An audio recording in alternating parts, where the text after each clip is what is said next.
ठीक है भाई जनता, यस और नो वाली बात कर दो फटाफट से, है ना। तो अपन कहाँ पे थे, बाउंड्री पे। बाउंड्री क्या थी, विच separate system and surrounding, can be real और इमेजिनरी, कैन बी रिजिड और नॉन रिजिड, ठीक है ना। तो इमेजिनरी और ये रिजिड वाली कहानी हम कर चुके थे सारी, इसको नोट कर लिया आप लोगों ने, नोट कर लिया। आगे बढ़ते हैं। बाउंड्री में एक और बात है बस छोटी सी, कि बाउंड्री आपकी एडियाबैटिक भी हो सकती है और डायाथर्मिक भी हो सकती है। कैन बी एडियाबैटिक और डायाथर्मिक, ठीक है। एडियाबैटिक वो होती है जिसमें no heat exchange take place, heat का एक्सचेंज नहीं होना चाहिए, वॉल हीट के एक्सचेंज को अलाउ नहीं करती है, तो वो बाउंड्री कैसी हो जाएगी, एडियाबैटिक। और जिसमें हीट कैन एक्सचेंज,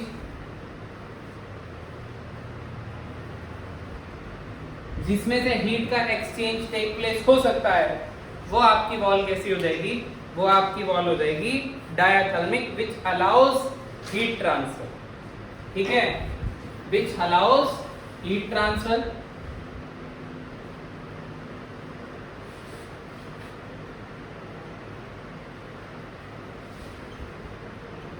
और जो अलाउ करते हैं वो कंडक्टिंग मटेरियल होते हैं, उनको कंडक्टिंग मटेरियल भी कहते हैं।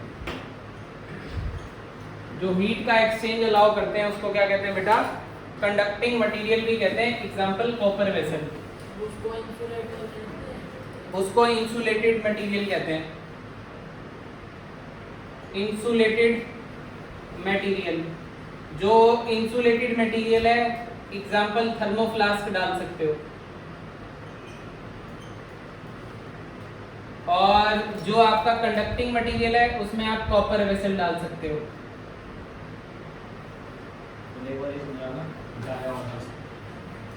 दो बाउंड्री की दो और प्रॉपर्टी हैं।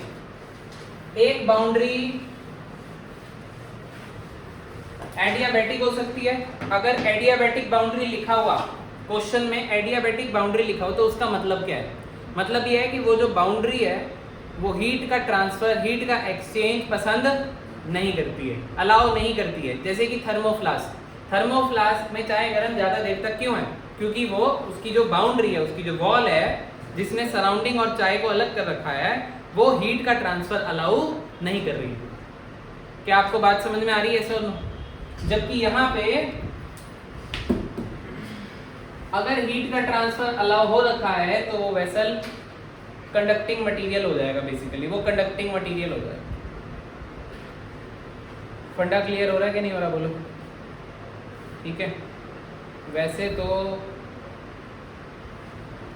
चलो ठीक है, बस इतना ठीक है, ज़्यादा नहीं बताते हैं, फिर तुम कंफ्यूज हो जाओगे ज़्यादा बता दिए तो। चलो आगे बढ़े। तो थर्मोडायनेमिक्स के अंदर अब तक आप सिस्टम, सराउंडिंग, यूनिवर्स, बाउंड्री, चार चीज़ें पढ़ चुके हो मोटा मोटा, ठीक है। अब नई कहानी की ओर आते हैं।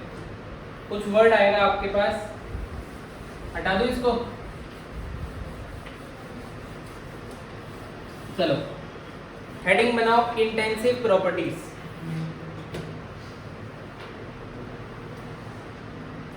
इंटेंसिव प्रॉपर्टीज, ठीक है। इसमें लिखो property whose value remains unchanged, property whose value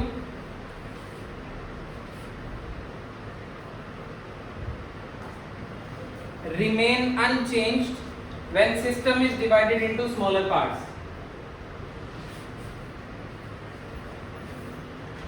When system is divided into smaller parts. Example लेते हैं, एग्जाम्पल ले लो प्रेशर, टेम्परेचर, डेंसिटी। एग्जाम्पल जरूरी है इसके, pressure, temperature, density, specific heat, ये सब आप पढ़ोगे आगे। स्पेसिफिक हीट के बाद molar heat capacity,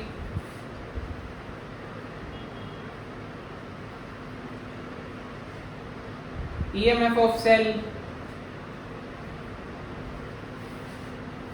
EMF of cell, ठीक है। एटसेट्रा डालना है तो एटसेट्रा डाल लो, या फिर आगे और लिखना है तो और लिखवा देता हूं। Surface tension,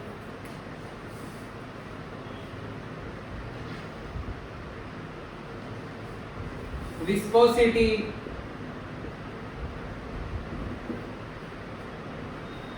pH of solution, refractive index,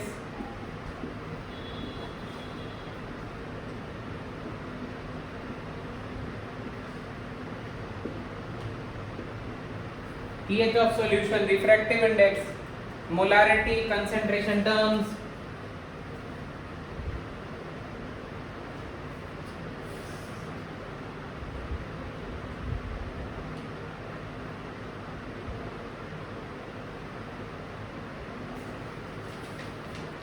molarity, concentration terms, specific volume, etc.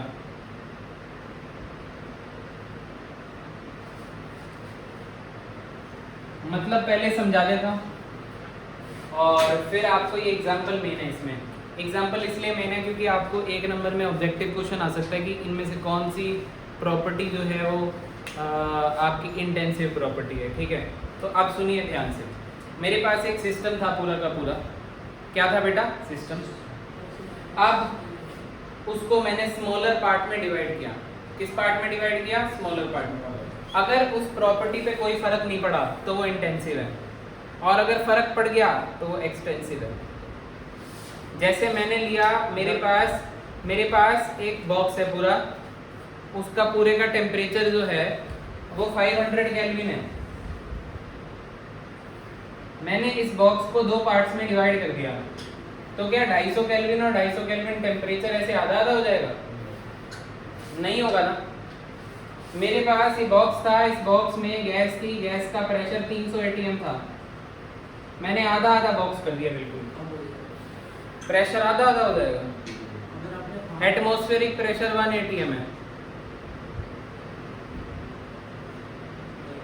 Wall लगा दे कोई, उस तरफ जा अलग हो जाएगा, उस तरफ जा अलग हो जाएगा, नहीं होगा।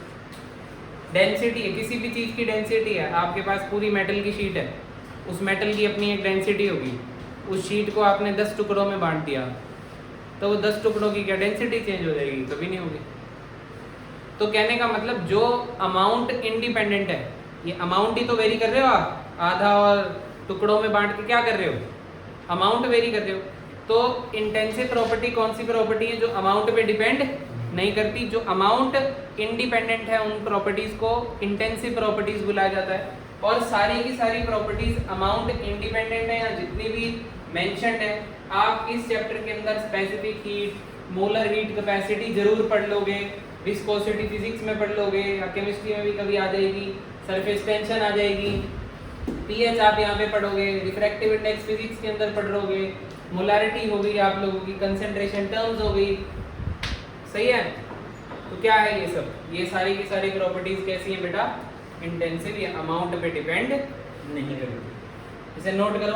और अमाउंट पे वॉल्यूम, अगर मेरा इस कंटेनर का वॉल्यूम 500 लीटर है और मैंने इसको आधा आधा कर लिया, तो वॉल्यूम तो डिवाइड हो जाएगा 250। इसका मतलब वॉल्यूम कैसी होगी? एक्सटेंसिव प्रॉपर्टी होगी।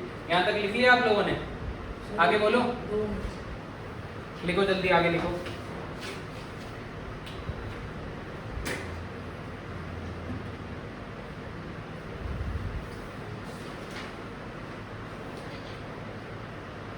एग्जाम्पल सारे नोट करो, ठीक है।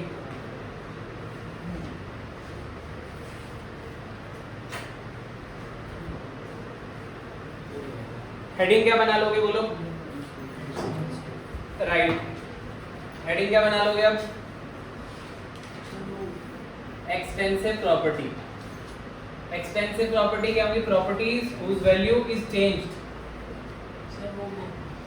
हाँ, मैंने चेंज कर दिया। whose value is changed when the system is divided into smaller parts. Example हमें चेंज करने पड़ेंगे सारे, क्योंकि ये तो क्या थे? ये तो इंटेंसिव के थे। मास, volume, heat capacity,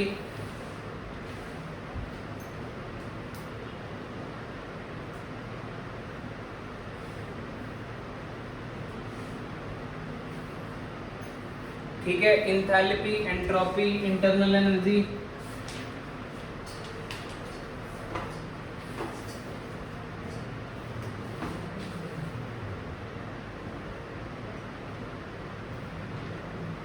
internal energy को आप U या फिर E से रिप्रेजेंट करोगे, इंथैल्पी को आप H से रिप्रेजेंट करोगे, एंट्रोपी को आप S से रिप्रेजेंट करोगे, और ये सारी की सारी टर्म्स आप इस चैप्टर में धीरे धीरे पढ़ते जाओगे। ठीक है, गिब्स एनर्जी G से रिप्रेजेंट करोगे एटसेट्रा।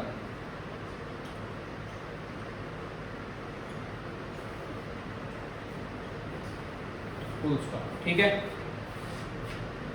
इसमें एक नोट पॉइंट है कि अगर कोई एक्सटेंसिव प्रॉपर्टी है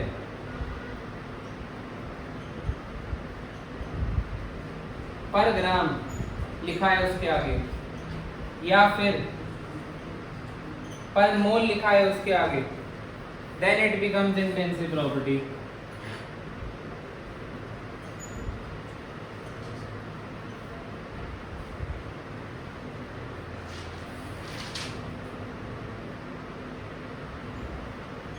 सुन रहे हो बच्चों, क्या सुन रहे हो? एक्सटेंसिव प्रॉपर्टी पर ग्राम और पर मोल, एक्सटेंसिव प्रॉपर्टी पर ग्राम हो या पर मोल हो, देन इट बिकम्स, सब कुछ बाद में पता लगेगा, इसी चैप्टर में आगे पढ़ना है। ठीक है, एक्सटेंसिव प्रॉपर्टी अगर कोई है इनमें से, जैसे वॉल्यूम पर मोल में ले लो, ठीक है, या पर ग्राम में ले लो, राइट। जैसे मोल्स हो गए आपके, मोल्स, मोल्स अमाउंट डिपेंडेंट है, और मोल को मैं पर यूनिट वॉल्यूम ले लूं तो मोलैरिटी बन जाती है, और मोलैरिटी कैसी है? इंटेंसिव है। मतलब आप ऐसा भी कर लो और करके लिख लो कि एक्सटेंसिव प्रॉपर्टी डिवाइड कर रहे हो अगर कभी एक्सटेंसिव प्रॉपर्टी से, तो वो क्या बन जाती है? वो इंटेंसिव प्रॉपर्टी बन जाती है। ठीक है, जैसे इंथैल्पी वर्ड है, इंथैल्पी वर्ड आपने कहाँ पढ़ा है? आपने ये एक्सटेंसिव में पढ़ा है। और अगर मैं इंथैल्पी पर मोल निकालूं, इंथैल्पी पर मोल को मतलब एक मोल की इंथैल्पी निकालूं, तो इसको आएगा, इसको लिखना पड़ेगा मोलर इंथैल्पी। तो मोलर इंथैल्पी आपकी क्या बन जाएगी बेटा? इंटेंसिव। कोई भी एक्सटेंसिव प्रॉपर्टी को अगर आप पर ग्राम या पर मोल मान रहे हो अब या निकाल रहे हो, तो वो क्या होने वाली है? वो इंटेंसिव होने वाली है। क्या आपको बात समझ में आ रही है? ये सॉल्व करो, जल्दी करो।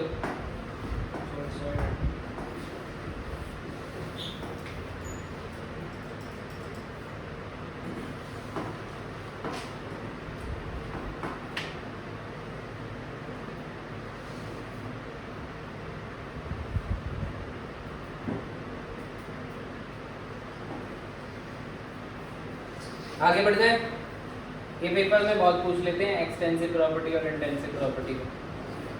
ठीक है, आगे सुनना।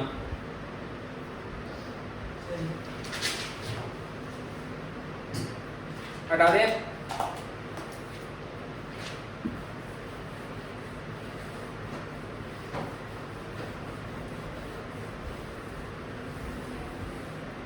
देखो बच्चों, इसको हटा दे, इसको हटा दे।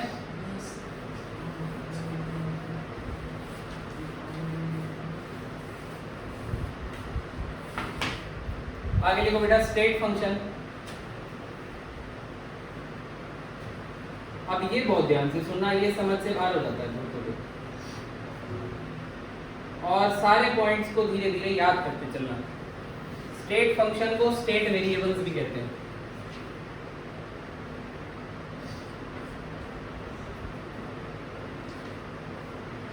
और इनको फाई से भी रिप्रेजेंट करते हैं।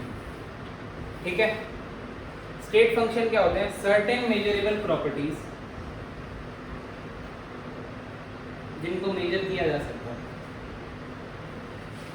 Certain measurable properties which helps या फिर certain measurable properties are required to describe which are required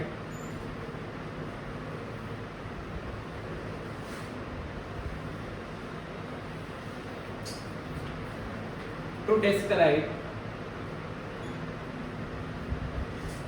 certain measurable properties which are required to describe the state of a thermodynamic system.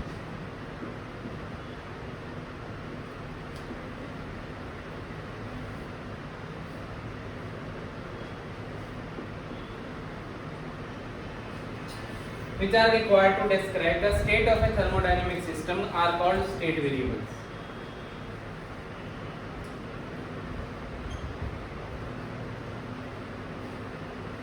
Example डाल लो इसमें, temperature, comma pressure, comma volume. ठीक है, लिखते चलो बेटा, रुको मत, लिखते चलो। Temperature, pressure, volume, enthalpy, entropy, Gibbs energy. Enthalpy क्या थी? इंथैल्पी किससे डिफाइन करवाई थी? H से। एंट्रोपी S से। गिब्स एनर्जी G से। याद है, इंथैल्पी को H लिखा था, एंट्रोपी को S लिखा था, गिब्स एनर्जी को G लिखा था, इंटरनल एनर्जी को U लिखा था, U और E लिखा था। Full stop.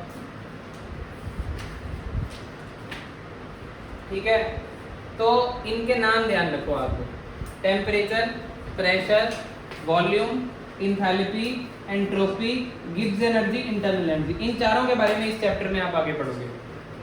ठीक है, बोलोगे एक बार दोबारा से, क्या लिखा है? Temperature, pressure, volume, enthalpy, entropy, Gibbs energy, internal energy. ये सारे के सारे वो वेरिएबल हैं जो कि मेजरेबल हैं, जिनकी वैल्यू हम निकाल सकते हैं, और वो थर्मोडायनेमिक सिस्टम को डिस्क्राइब करने के काम आते हैं। उन सभी फंक्शन को क्या बुला दिया? स्टेट फंक्शन बुला दिया।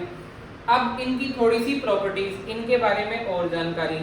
State function depends only on the current state.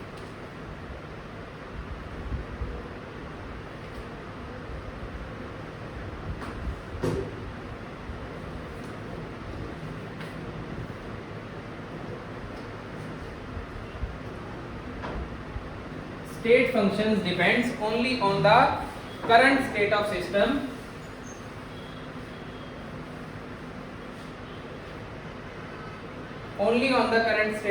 and does not depend upon previous state.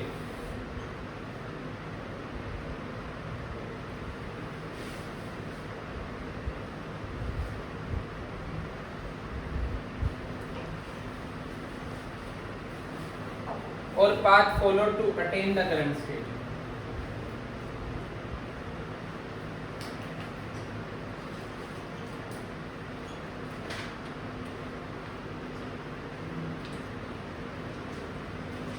ठीक है, तो ये सबसे जरूरी बात है बेटा जो लिखी हुई है। ये क्या कहती है आप लोगों को? जो भी आपके स्टेट फंक्शन है, जैसे कि सबसे आसान है समझाना, जैसे वॉल्यूम। जैसे कि मैंने अपनी बाल्टी भरनी है 20 लीटर की, अब वो मैं रेन वाटर से भरूं, उसे छत पे रख दूं बारिश के दिन, या फिर मैं टैप वाटर से भरूं, या फिर मैं पड़ोसी के घर जाके भर के आऊं। वाटर का सोर्स मैटर नहीं करता, मैटर करती है वो बाल्टी जो 20 लीटर का पानी ले लिया। कहाँ से आया है, कहाँ से नहीं आया है, इससे कोई लेना देना नहीं है, बस बाल्टी में 20 लीटर पानी है, यही मकसद है हमारा।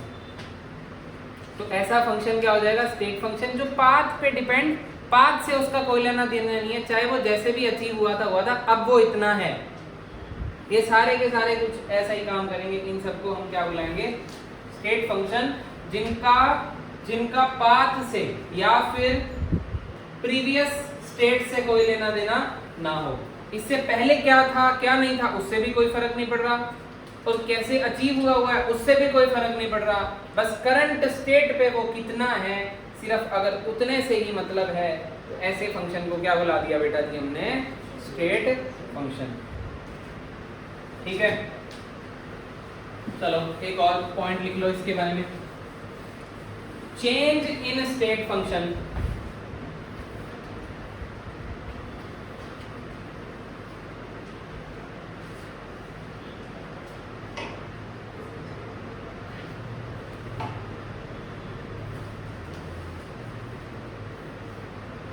लिख लो, इसको लिख लो। Change in state function between the two states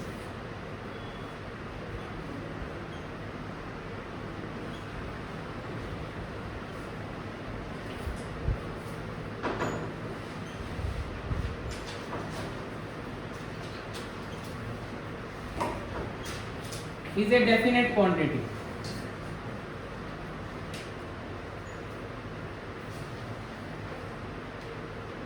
ठीक है, जैसे कि delta T, change in temperature T2 minus T1, ये एक डेफिनेट वैल्यू देगा। ठीक है, is a definite quantity. Change in state function is not a state function.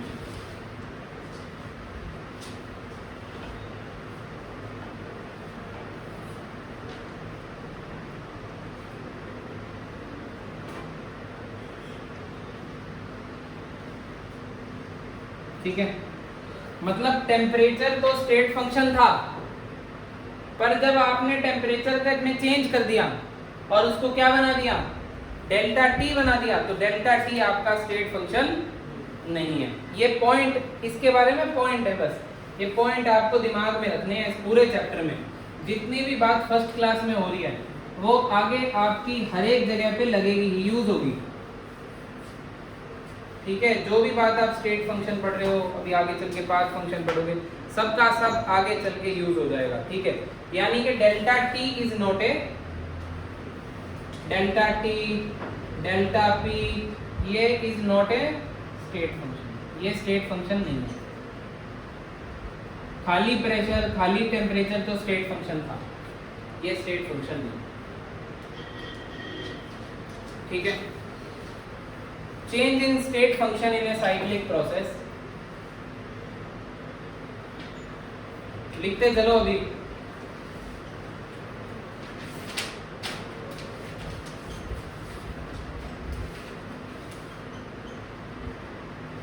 Change in state function in a cyclic process is equal to 0।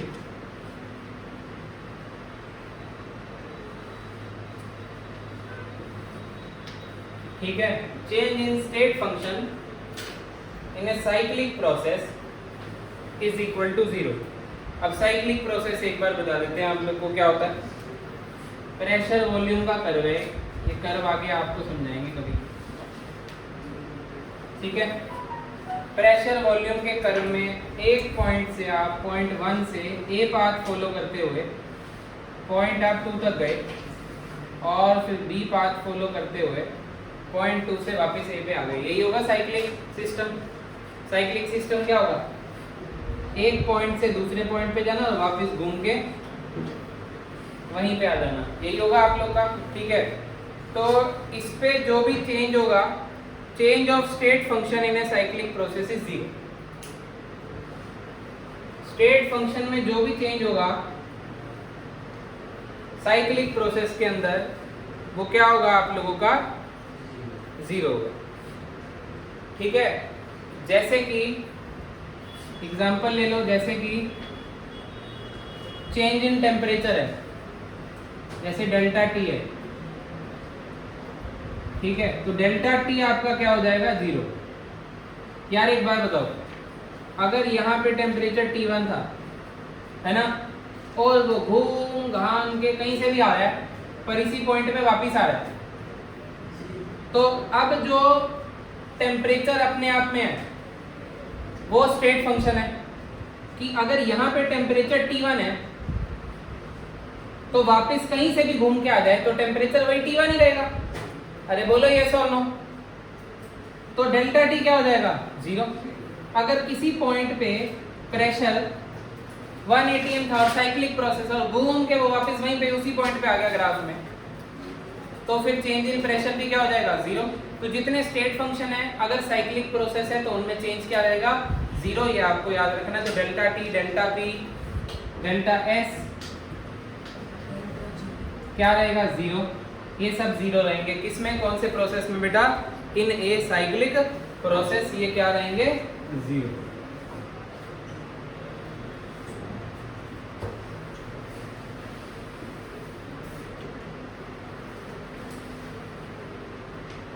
ठीक है बालकों, एक काम करो, आज एक बार इतना ही करो, स्टेट फंक्शन को आगे कंटिन्यू करेंगे। देखो 1-2 क्लास में यही सारी बातें हैं, रिवर्सिबल है, इरिवर्सिबल है, नेक्स्ट क्लास में आ जाएगा।